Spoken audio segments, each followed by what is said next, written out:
Hey everybody, Nate here from WASD20. Welcome back. Today I'm going to be giving you a look at Tales from the Yawning Portal. This is the latest release from Wizards of the Coast for Dungeons & Dragons 5th edition. It is a pretty cool collection of 7 of the deadliest and most iconic dungeons and adventures from the game's history. Some of them are very recent, some of them are very old, and overall it's just a really awesome concept. But let's take a look and find out how the execution is. How'd they do? Is it worth the $50 price tag that they're charging for these things? I picked up the book at my local Wizards Play Network store. They are selling them early. At most retailers, the thing won't be available until the 4th, so we're about a week away yet. But let's get down to it and let's take a closer look at this thing here. Alright, so here we have it, Tales from the Yawning Portal. It says here, explore 7 deadly dungeons in this adventure supplement for the world's greatest role-playing game. So, this right here, we've got a bartender leaning over the table there. This is actually the tavern owner, I believe. The tavern, of course, is the Yawning Portal. And he's enticing us with a tale, it looks like, just kind of leaning forward and, yeah, just kind of, I don't know, it's a very evocative cover that I really like. I think it's kind of welcoming us in for some adventure. It's just kind of a fun cover. It's a change of pace for, in terms of a lot of the other covers showing, you know, adventurers out on the road or fighting monsters or just plain old crazy monsters. This is a little change of pace, something a little more mundane, but then we still have the monsters in the background, of course. So, yeah, pretty cool. If we open it up here, we can see the table of contents. I guess you got the credits here. You've got a little key to show you what exactly the monsters on the cover are.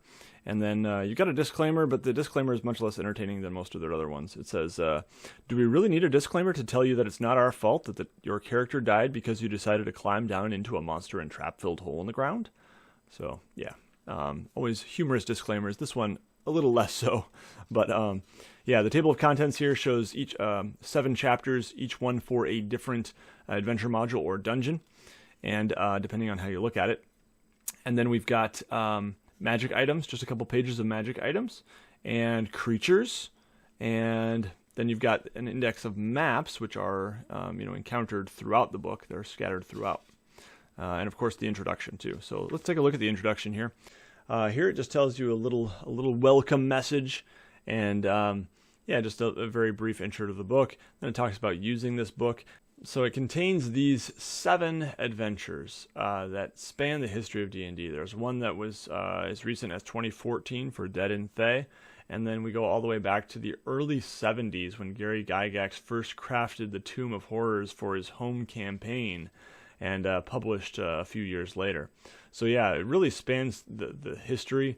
The first 2 here are from the year 2000, from 3rd edition. The Hidden Shrine of Tama-Ochin is 1980. White Plume Mountain, 1979. Dead and Thay, 2014. Dead and Thay was actually a organized play module, and it was actually the one that was play tested for D&D Next, which would become 5th edition. So yeah, this is an adapted version of that, adapted for home campaigns. And then you've got Against the Giants, which goes way back to 1980, and the Tomb of Horrors. Now, another interesting thing about this book is they are not designed to be played all in one. They were not originally designed that way. You know, a traditional adventure module for 5th edition has a continuous adventure. Here I have the Out of the Abyss module, and if we look at this, you know, it's got our table of contents here. This is all one story, right? You start here and you go through, and it's all one story. This you can do that with, and they have made it so that is possible. But they're not going to give you, you know, continuous characters throughout and one overall narrative. It's yes, you can do this and this and this and this and this and this and then this, but it's not going to be one thing so well. I mean, you could make it that, right? You could make it that if you wanted to.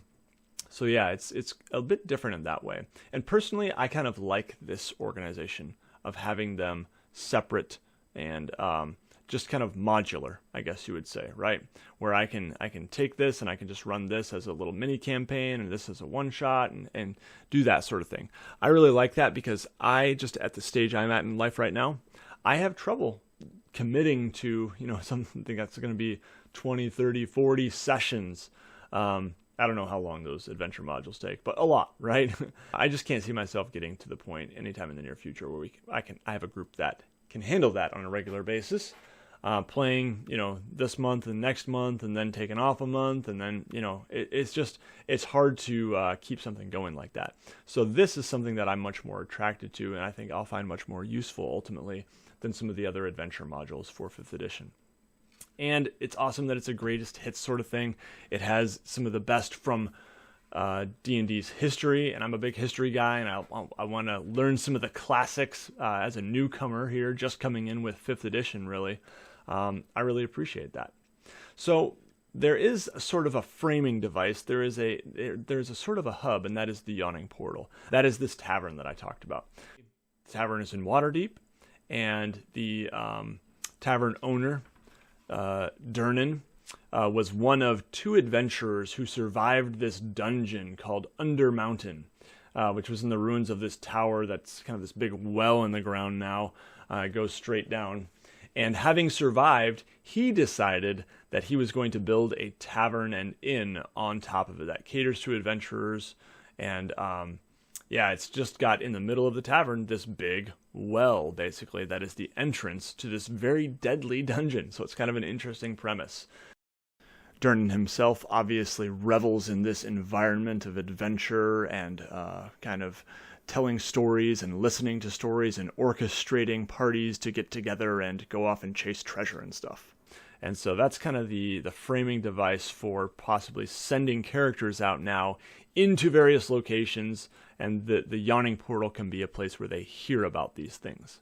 Now, one interesting choice that I'm not sure I understand fully is, why do you have this dungeon right in the Yawning Portal, Under Mountain, and yet Under Mountain is not in here? Now, to their defense, I will say that Under Mountain, if it were published in a module, would probably be at least 100 pages, maybe 200 pages. It has been published in various earlier editions, and it's probably coming to 5th edition, I imagine. But anyway, I thought that was an interesting choice to have this here, and then, well, what if my players decide to go down in that well? Because if I tell them it's dangerous and it's, but there's great risk, but there is great reward, they're going to want to do it. So I guess the idea then would be either to reskin one of these dungeons as that dungeon, or just to maybe make it seem so unapproachable and entice them with other adventures. I think that's probably a better strategy. Just to, entice them with other adventures and say, yeah, maybe we'll get to that eventually, sort of thing, right? But listen to this. I've got this. There's this guy who has this thing, right? And there you go. You're off and running on one of these fine adventures. So that's probably what I would do. But anyway, that's just a little word on the Yawning Portal and its owner, Durnan. Running the adventures here, it says that you will want the Player's Handbook, the Dungeon Master's Guide, and the Monster Manual. I would say that, they'd probably be good to have those. You can make do with just the Player's Handbook, but the Monster Manual would be pretty tough to make do without. The Dungeon Master's Guide, it's mostly magic items that you're missing out on there that are described in this book.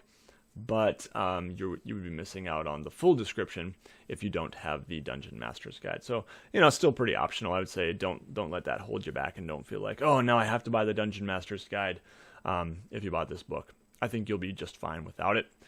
Yeah.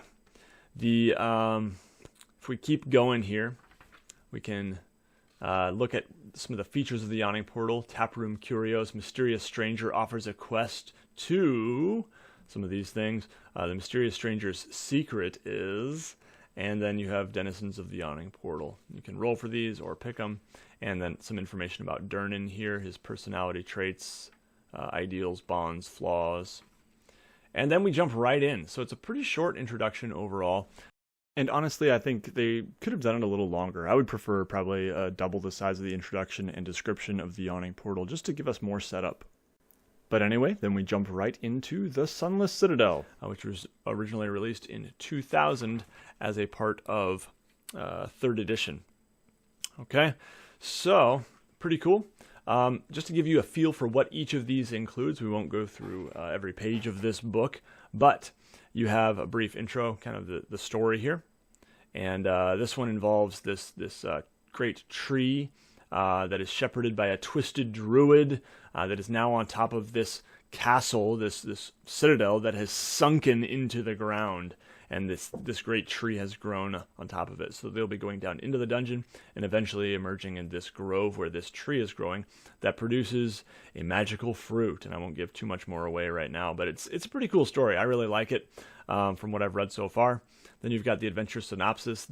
Whereas this kind of tells the premise, this now summarizes each section of the adventure for the dungeon master.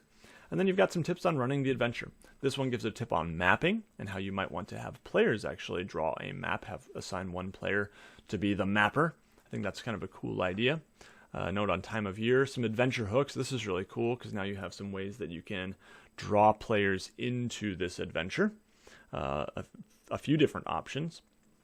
And then you've got the town of Oakhurst, which is nearby. So this is kind of a dungeon, but there's also a town nearby. And yeah, it all seems pretty well done. Placing this adventure. This is an interesting section that is in every chapter. We have the sunless citadel is designed to be easily located in whatever setting the DM prefers. Here are some examples. So it could be your homebrew world. It could be Dragonlance, Eberron, Forgotten Realms, or Greyhawk. So some of the more common D&D settings there available for placing this. And then you also have this about the original, which I really like. I really like that they included the picture for the about the original here too, just because I like to see that. I want to see the original cover. That's really cool. And yeah, then we're off and running here. So here's a little overview. They've got maps spread throughout the book, and these little reddish text boxes which are to be read to your players or paraphrased. You've got, all the description of what's in each room here, and you can just keep going throughout. And yeah, this one is about 22 pages, I think. So I would imagine this could be played in a few sessions. Yeah, not quite sure. If anyone has played this on the Citadel, I'd love to hear from you what you think would be the time that this would take. Aftermath right there. Okay, so it looks like there's about 56 rooms in this dungeon, if you can call them rooms. And there's also the town of Oakhurst, which they might be going back to from time to time. All right, so that's the Sunless Citadel. The Forge of Fury is next, and this is a dwarven, basically, this dwarven ancestral home that has been abandoned and overrun and all this stuff. And yeah, you got more information on placing the adventure here. This one was originally designed as a follow-up to the Sunless Citadel, and so it picks up, I think, at level 3. And yeah, it is designed for 4 third-level players. They can advance to 5th level with good play. Give some of the basic information there, some of the locations, following the map, and here's the original, again released in 2000. Then you've start getting into the various locations here. There's some wilderness areas, and then you've got the actual dungeon itself. And yeah, some of the art in this section, I thought, it's a little lacking in detail. Overall, I would say this is a bit of a step down from the art that Wizards has had in a lot of the other 5th edition books. But it's still quite good overall. Overall, the quality of art is pretty good. I just noticed that, especially in this section, some of the art is a bit lacking in detail. The maps are still beautiful. They're, totally fine. Not anything mind-blowing, but they're really good. Solid maps. And overall, pretty solid art, I would say. All right, so I'm going to skip around and skip ahead here. That one seems like a little longer, about 30 pages. And then we get to the Hidden Shrine of Tamaochin, which I might be saying wrong. But this one is more of a kind of Aztec, Mayan, a Mesoamerican, maybe we might say. Mesoamerican? I don't know. Adventure. And yeah, it says the original here, if I can find it. There it is. About the original. 1980, the design of the temple draws heavily on Mayan and Aztec and Toltec mythology and society.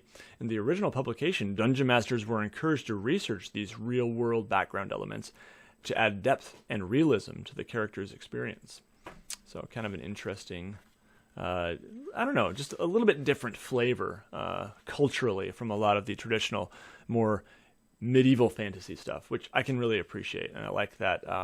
That's that's part of D&D's roots. It's not just European medieval fantasy. There's a lot of different mythologies that were drawn in here, and Gary Gygax himself was a fan of many different genres. Sword and sorcery and all this, just exotic stuff. So yeah, this one seems like a really cool one. I don't know too much about it, but I've skimmed it and it seems pretty cool. So we're going to skip ahead now to White Plume Mountain. First off, I just love this kind of very stylized map here, if you can even call it a map. It's just, yeah, it's really cool. White Plume Mountain, it says, is located in the Greyhawk campaign setting, and I think the ruined temple of Tamaochin was too. But here's information on how to place it in Forgotten Realms, Dragonlance, and Eberron. And yeah, this one was originally published in 1979, so it's real old. It says here that Schick related in the 2013 compilation Dungeons of Dread that he wrote the adventure as a way of persuading Gary Gygax to hire him as a game designer. So that's kind of cool. Again, I love having that. Those little bits of history there are really cool. The premise of this one is that there have been 3 items of great power, weapons, I think, that were stolen.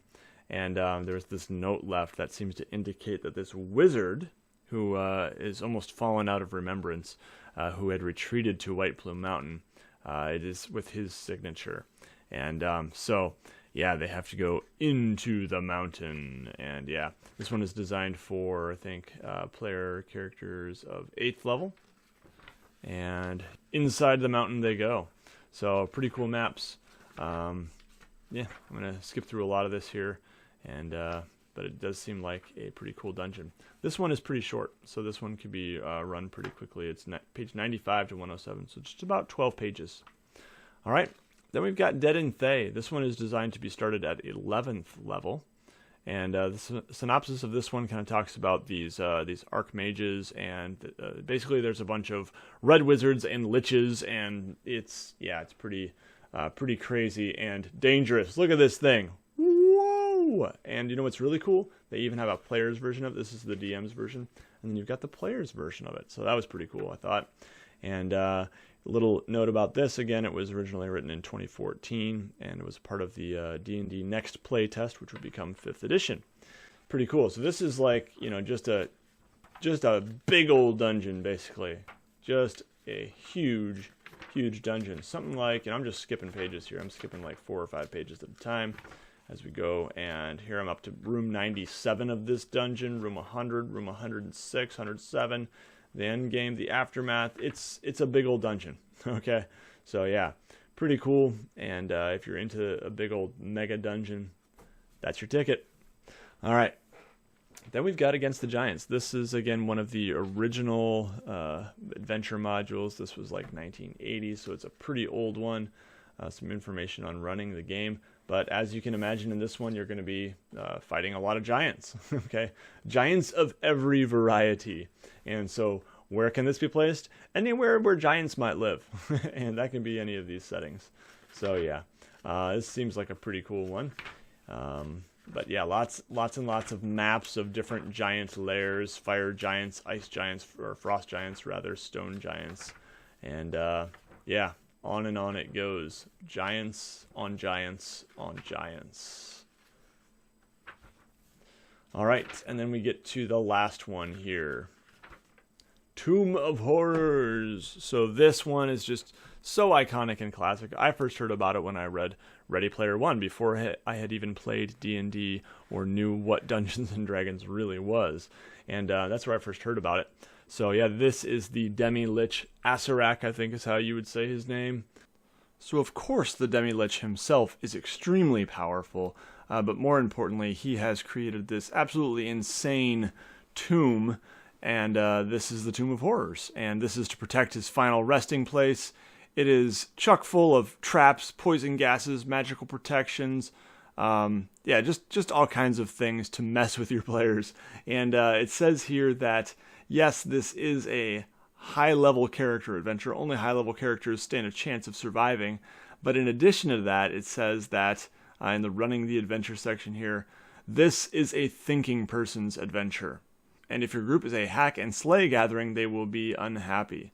So yeah, negotiating the tomb will require a lot of time and a lot of care, right? This is not the kind of thing where you can go in and just start killing things. That will end in doom for your party. So yeah, be warned. And I think, just looking through this, I've already learned a lot just about how to run that kind of game, because that was a big part of the game. And it's something that I have tended to not focus on very much. I don't focus a ton on these kind of, ingenious mechanics in my dungeons. And I tend to put a lot of the focus on story and then very simple dungeons. This gets complicated, and there's a lot of thinking for your players to do. And I think there's definitely a place to that. And I have a lot to learn from something like this. I don't know if I will actually ever run this thing because, I don't know. I just don't normally run really high level parties. And I tend to play with a lot of new players who don't really feel that comfortable playing, say, a level 15 adventurer. So that is the last adventure here, and then we get the appendices. This is Appendix A. This is the magic items of the book. So these are ones that are mentioned in the book that aren't in the Dungeon Master's Guide. There are others that are mentioned that you would have to read the descriptions of in the Dungeon Master's Guide. The same is true of the character or the creatures here. So these are creatures that are not in the monster manual, and there's quite a few of them. It goes from page 230 all the way to 248 for creatures. So yeah, there's a lot in here. There's not a ton of pictures, but there are some. Just a few here and there. But if you go to like one of the pages here, let's just pick a random page for some monsters here. So here you've got, for example, doppelganger. Okay, so doppelganger, it refers to that. That's going to be found in the monster manual. But then you've got this one right here. It's a centaur mummy, and that one you'll have to find in Appendix B.